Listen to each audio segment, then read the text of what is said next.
TEROKNYA.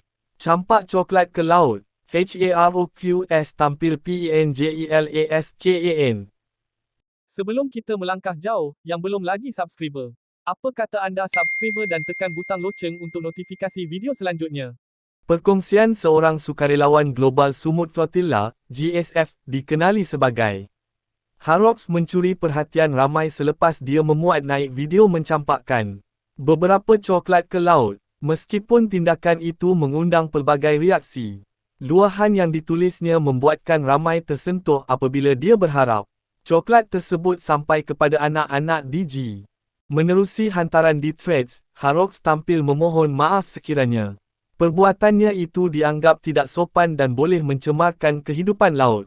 Dalam masa sama, dia menjelaskan tindakannya dibuat kerana berharap pemberian tersebut sampai kepada anak-anak DG. Dalam perkongsian lain, Haroks turut menitipkan doa agar penduduk DG diberikan rezeki, kesembuhan dan kehidupan yang lebih baik. Selain itu, dia turut meluahkan rasa sedih apabila mendakwa individu yang dianggap seperti kakak dan abangnya dihina, sedangkan mereka mempunyai niat murni dalam misi tersebut.